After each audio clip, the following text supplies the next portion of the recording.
Today, we speak to the CEO of an organization that is the influential, united voice of the travel and tourism industry in California, which supports 1.22 million jobs and $12.2 billion in state and local taxes. Stay tuned as we learn more about their advocacy efforts for the California travel industry. Participate, engage, speak out, use your voice to be an effective advocate. The Voices in Advocacy podcast examines the diverse landscape of advocacy, exploring the ins and outs of building influence, driving change, and creating champion advocates. It's now time for the Voices in Advocacy podcast with your host, Roger Rickard. Welcome to the Voices in Advocacy podcast, and I hope you're enjoying season 4. We are proud to announce that this show is now ranked the number 7 top advocacy podcast in the world, according to FeedSpot. I'm Roger Rickard, president and founder of Voices in Advocacy, where we work with organizations to inspire, educate, engage, and activate your supporters by turning them into influential advocates. And this is the podcast dedicated to the art of advocacy. This podcast is for the people that work and engage in advocacy efforts for their organizations, be they corporations, associations, trade organizations, and nonprofit cause groups. Now, let's get started. On today's show, we are pleased to be speaking with Barb Newton, the Chief Executive Officer of the California Travel Association, known as Caltravel. In this role, Barb is responsible for leading the organization to protect and advance travel and tourism interests through advocacy, collaboration, and education. Prior to joining Caltravel in 2014, she was the president of Sunset Publishing, a diversified publishing company based on the leading media brand in the West. Barb serves on boards of the U.S. Travel, Education Week, CSU Hospitality and Tourism Alliance, and the Cal Poly EIM Advisory Board. She is a BA and MA from Lehigh University. Barb and her husband have 2 wonderful children and a beach-loving border collie. Ladies and gentlemen, it is my pleasure to welcome Barb Newton to today's show. Welcome, Barb. Thank you so much for having me. Great to be here. Glad to have you here. It's about time, as we have been talking to different people in the travel and tourism industry over the shows, and I'm glad to have the largest state represented here. So tell people about the mission of Caltravel. Sure. So as you mentioned, it is the united voice of tourism. We're the advocacy voice that brings together destination marketing organizations, attractions, hotels, airlines, airports, rental cars, really the entire travel and tourism industry. And we advocate for a successful, safe, and great brand of California tourism. And that's quite diverse when you consider, when you go from San Diego clear up to the Redwoods and up to the Oregon coast, you've got a diverse audience of people there, correct? Absolutely. Diversity in all kinds, from geography to types of organizations to the people that we represent. Right. And the services that you provide them. Absolutely. Or that they provide for the travel. So why is advocacy engagement so important to the travel industry in California? That's a great question, and one that's really changed in the last few years. We were very fortunate in the state of California to have a decade of record-breaking growth for travel and tourism. In spite of challenges that California always faces, we had an incredible run, and then the pandemic hit. And prior to the pandemic, our advocacy had been pretty focused on, Sacramento state politics, labor issues, and environmental issues, and sustainability issues. the ones you would expect are typical. When the pandemic hit, our entire industry was shut down, as many other parts of the country were, but California was shut down the longest. And our governor really decided that he would take a stand, as you know, on the national stage with the way that he was handling the pandemic. Safety came first for our industry, absolutely, for our visitors, for our workers, for our residents. But we did lose some competitive advantage because California was the last state in the United States to announce a plan for reopening for large meetings and events, which is a huge part of California's tourism economy. So we worked very differently during the pandemic with the governor and with GoBiz, which is their Office of Economic Development, in order to find a way to reopen. The legislators who we normally would turn to and have good relationships with really had no power in this conversation. The governor had just decided to declare a state of emergency and rule by executive order. So we really had to rethink our advocacy efforts and build new alliances and coalitions in order to make our case. So we also, during this time, advocated much more heavily on a federal level because so many of the challenges that our tourism industry had in California needed federal solutions. So we aligned with U.S. Travel Association, worked very closely with them on that advocacy. Now, did you involve the people of the industry in this, or just as kind of the leadership of the organization? Did you get into your grassroots to help you speak out to those issues? Absolutely. We have just under 1,000 individual members of Caltravel, representing about 240 organizations. And we really believe in the grassroots advocacy power generally. In this case, the legislators really were not able to help us too much. So we had to turn to our local health officers and to our other alliances.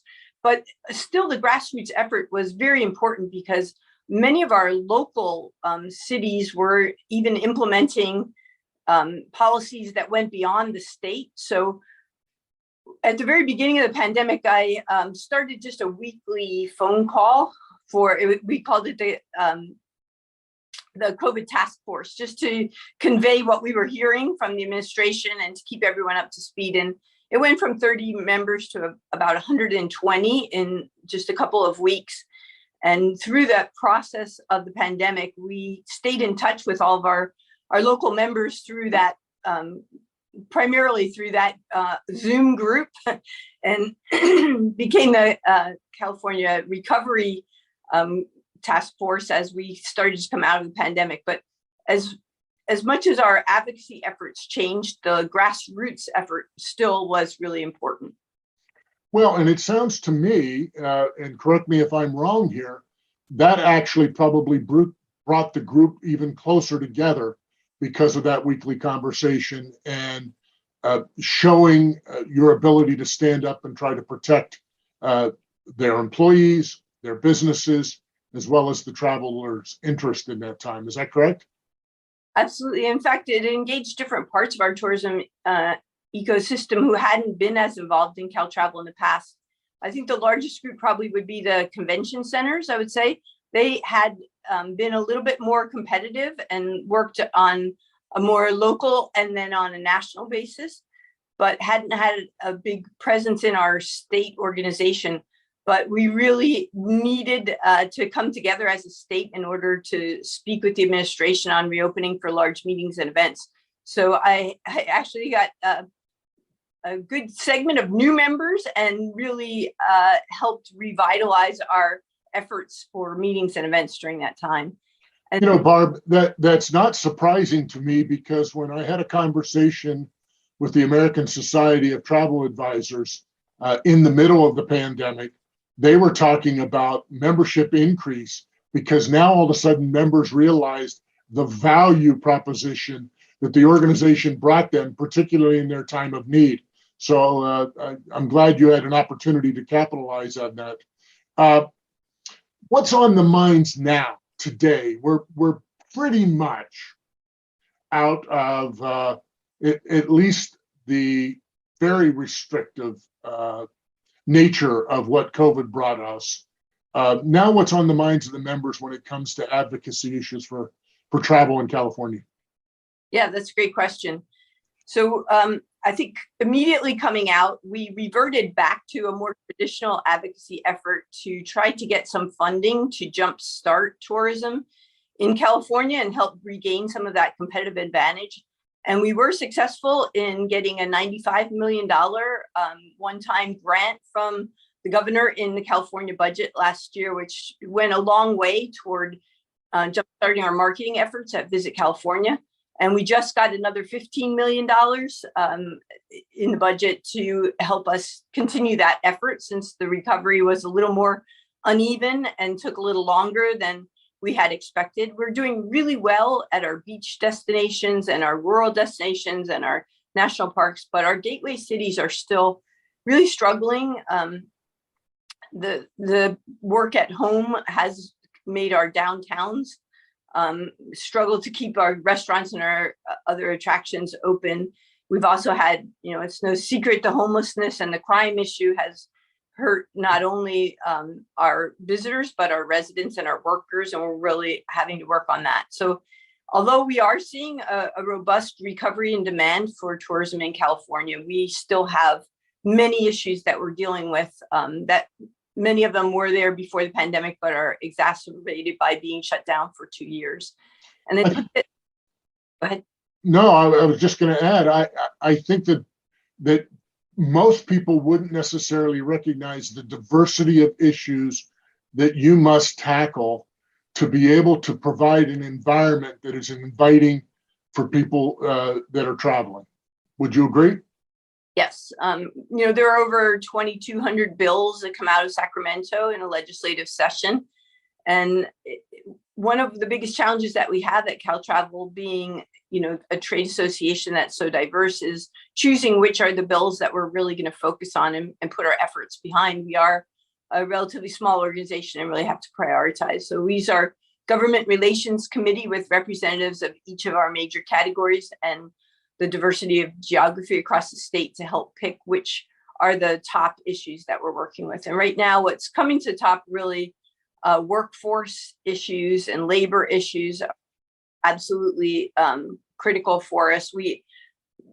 It took a while for us to really decide to dive into homelessness because it's such a complex issue and it goes so far beyond what tourism can solve. But because it is such an issue for our California brand, we decided we did need to get involved in that. So we do advocate on homelessness issues, and some, crime. Illegal vending is an issue that's actually a big issue for our cities and our beach destinations right now. And of course, sustainability is another issue that has paused a little bit during the pandemic and come roaring back as the crowds are coming back. So yes, we quite a diversity of issues. And right now what we're looking at is competing for large events, sporting events and cultural events and festivals. There are other states who have funds at the state level that allow them to be able to compete for those really big events. And California does not have that. We're in the very early stages of figuring out how we might be able to introduce some legislation to get some help to really be able to compete more effectively against other states. Right. And financially, for a change, California is in a pretty good shape. Would you agree? Moment, the way our budget is run, we have great years and we have terrible years, and we do. But our rainy day fund is not large enough to really cover this. And the challenge is when we have a really good year and then spending plans are set, it's hard to pull them back when the money's not coming in. And so we're looking at, I think, a couple rougher years ahead. But certainly right now, we're in a very great position for the California budget. You mentioned your advocacy committee. Approximately, what is the size of that committee? We have 34 members on our Government Relations Committee, and they're the ones who really help us guide advocacy policy. Right. And you mentioned the diversity of that group. I think people need to recognize, some organizations have very small number of people that get involved in their government affairs advocacy committees, and 34 for a state is actually very, very large in what you're doing there. A lot of rodeo roping and wrangling that has to go on to try to keep them on task, I'm sure. What's the first thing that comes to your mind when you think of just the word advocacy? Engagement. For us, it really is a continuing, I hope, positive motivation to get members to understand the power of advocacy and the importance, because people who have different views certainly understand it. And if you don't advocate for your position, we've seen this in real life happen, that you don't have a voice. So a lot of what we are doing with our conventions and our outside speakers and our day-to-day interactions with our members is just trying to show them the importance and the value of getting engaged and really building those relationships and learning how to make a case. I often say that it's too late to call the insurance company when the fire trucks are at the door. Exactly. And oftentimes people wait until the last minute and say, uh-oh, now we've got a fire. How do we put it out? And when in fact, the key to that is being able to develop those relationships, just like you indicated. So you're a former publisher. You understand the importance of storytelling. So how important is storytelling to your messaging? Well, your analogy of the fire and the calling the firemen could actually be an answer to this, I think, because wildfires is a huge issue in our state. Yeah. And many of our most iconic tourism destinations have been affected, the Yosemites and the Napa Valley, the Central Coast. And falling out of that is the insurance rates have gone through the roof for wineries and hotels and restaurants, in some cases 10 times what they were before 2019. And now we have people coming to us and saying, how do we get our message that we can't pay these insurance premiums coming out of the wildfires? And it is a little late when they come to us, after fire, just as you said, when the firemen are already there. But that's in fact what we are trying to do, is right. Create. So we just had a meeting with the insurance commissioner, Laura, to talk about bring our restaurants and our wineries and our other business people who are really going through this to just tell them the story. Here we have a vital business. It's gone through, wildfires. It's gone through a pandemic. It's gone through workforce where we have nowhere to put people. Our hotels are full of emergency workers. We're trying to come back, and then they get hit with this insurance bill. And being able to just put it in the voice of an individual small business who's trying to come out of the situation that they're in makes it so much more compelling than having a lobbyist talk about the fact that we want lower insurance rates for our industry. What we have learned is that our members are great storytellers. They know what they're going through, and we have really compelling stories to tell. So it's getting the relationship and the time to be able to tell that story. And we're experimenting with different ways. We have brought in some PR consultants to help us tell the story on specific issues. And we've used social media in new ways to send really targeting messaging. But ultimately, it comes down to being able to make that compelling case to legislators and other administration officials. Right. And people often equate advocacy to government affairs only from a standpoint of legislatively. You've given two great examples here. You had the executive branch that during the COVID period of time that really managed everything. And now you're dealing with the regulatory agencies when you're dealing with insurance issues and how to overcome that and to be able to tell that story. So you mentioned PR firms. What are other ways that you're trying to prepare your advocates for success?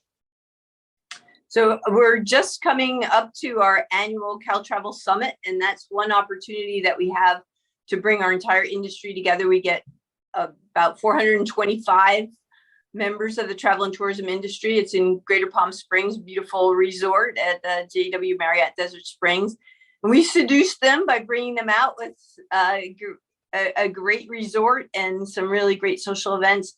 But once they get there, we really try to take that opportunity to make our case as clearly as possible for advocacy with outside speakers, political analysts, economists, industry experts.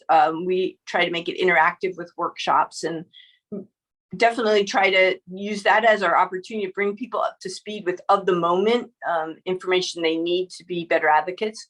We also we have done a rally day every year in Sacramento. We had to pause during the pandemic, and right now in California, they're still not encouraging in-person rally days in Sacramento because of the pandemic, but also because the legislation being renovated, so there's really no room to meet. This year, we did something really different. We did an in-district advocacy day. And what we found is that there were some real benefits to it. There's benefits to bringing everyone in a group into Sacramento and being able to have reception afterwards and work in Sacramento. But what we found when we did in-district advocacy day was that the district staff often is there a lot longer than the staff in Sacramento, even as legislators turn over. And we also were able to go deeper into the community. So people brought board members along, other prominent business people who weren't necessarily part of Caltravel, but were part of the travel and tourism ecosystem in that local community. And there was a little more time to talk, in district. So we're trying to figure out, we like both of those models and trying to do some kind of hybrid maybe in the future or alternate every other year, but there really are benefits both ways. And it really helped, I think, get different types of people involved. One of the advantages of those district meetings, as you well are aware of, is that you mentioned that the staff are there longer in many cases, but they're also more politically astute to the local issue. Absolutely. And who's in the community more. And that gives you that opportunity to be able to dive a little bit deeper with them. They know the value of what you bring to the community probably easier rather than trying to have to prove it. They get it probably quicker that way. So I think that's a fabulous, fabulous move. You've mentioned a lot of different issues from all over the board. And I know that they affect travel because of my experience with that. One of the biggest things, one of the biggest challenges, what do you think they are that are going to face not only your members, but maybe travelers 5 years down the road or 10 years down the road? Wow. Oh, that's a hard question. And that's a loaded question, isn't it? Absolutely. I would have to say that sustainability and infrastructure transportation, as I do think the demand will come back. And I do think although we're working very hard to become more competitive, California is a great brand for tourism. But how we come back? Do we come back stronger and better and smarter? Do we have the infrastructure to handle the crowds? Do we have the support of our residents for tourism? Right before the pandemic, we were finding sentiment from residents was turning a little bit against tourism because of the crowds, because of the Airbnb issues in some cases, overcrowding. So how do we come back in a way? I think that one benefit of the pandemic is they saw that the tax money that tourism brings in, when it went away, they really missed that. And the ability to keep their favorite restaurants open and their beloved, attractions without tourism, the local community can't support those. So we've gotten a little bit of a reprieve, but I think that's always a vulnerability for us. I think the labor issues are certainly going to swing from where they are right now, but continue to be an issue in California. just, managing labor.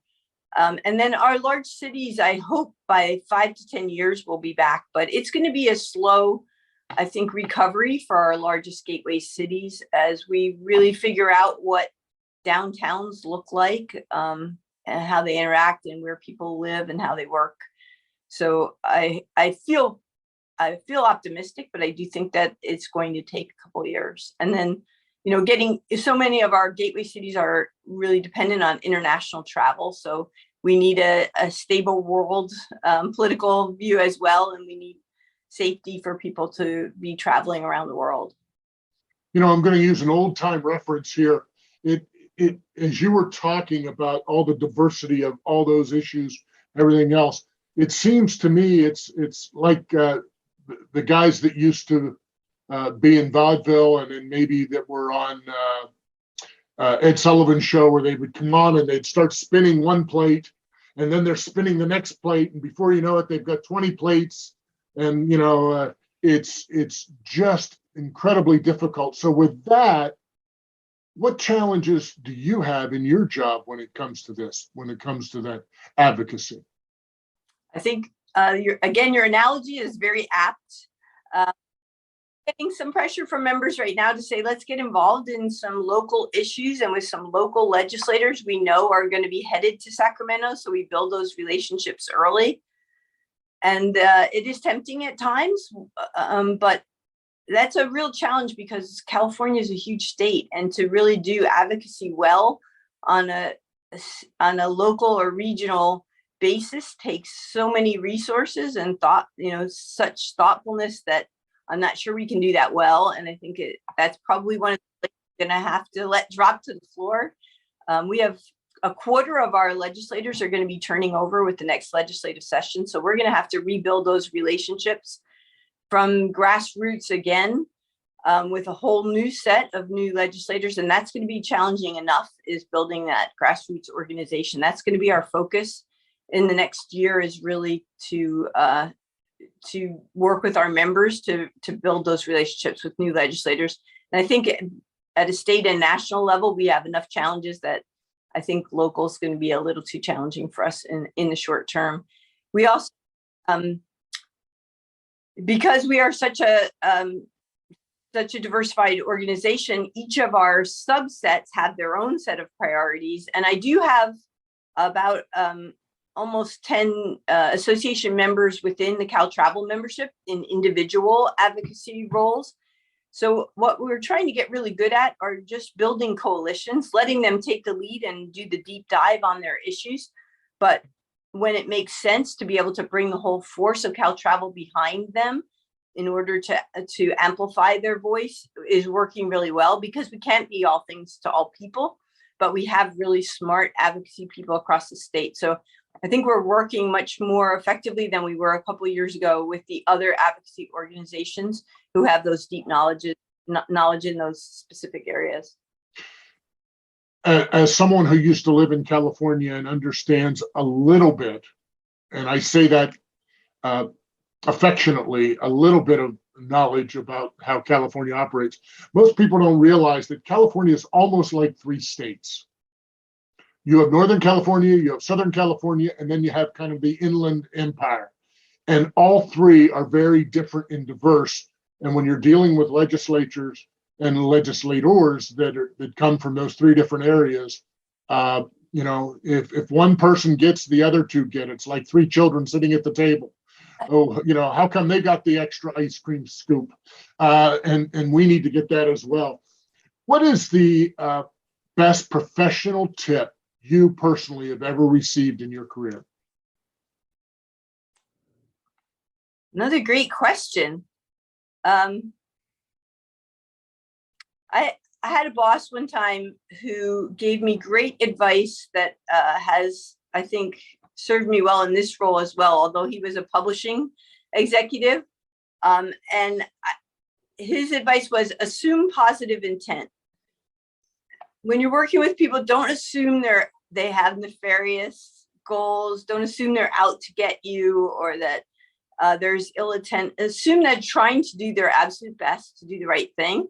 And you will find sometimes that's not true, but if you go in with that attitude, you can find common ground and work so much more effectively than if you go in as a suspicious person.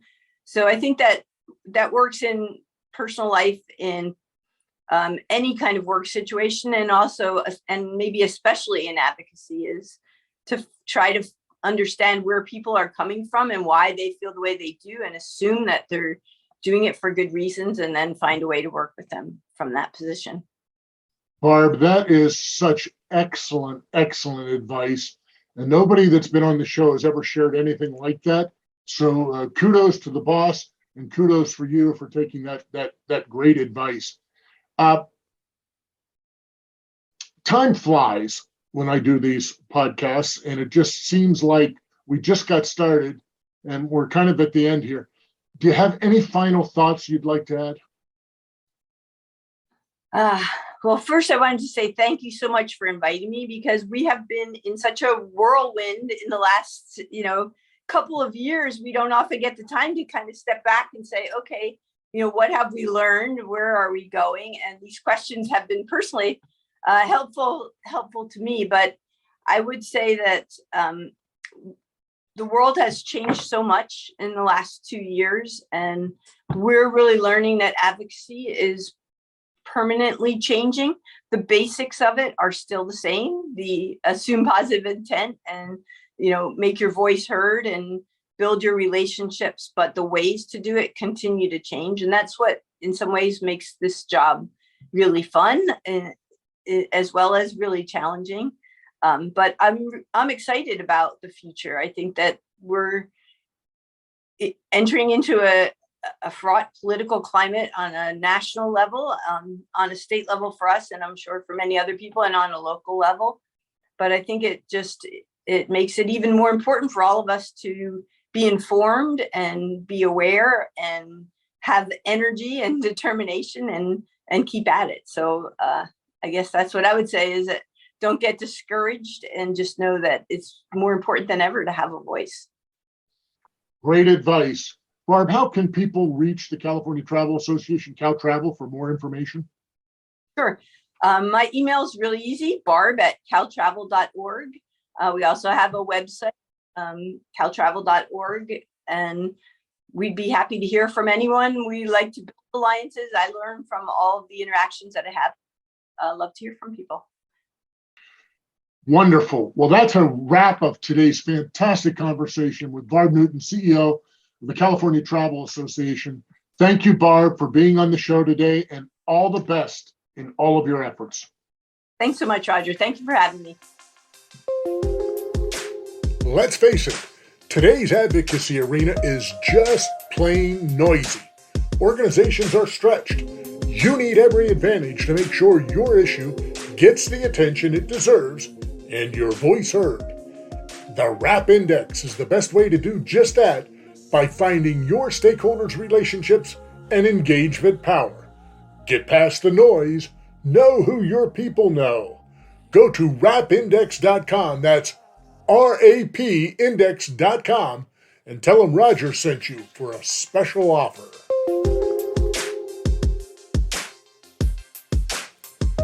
If you like today's podcast, head over to where you find your podcasts and subscribe to the Voices in Advocacy podcast. A big thank you to today's guest. I appreciate your time and the unwavering passion for advocacy you have. Well, that's it for this episode of Voices in Advocacy. Remember, you have the power to be an effective, influential advocate. Now go out and make it a better world.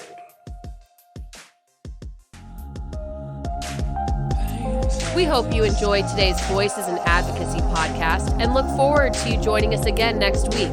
To learn more about Voices in Advocacy, go to our website, voicesinadvocacy.com.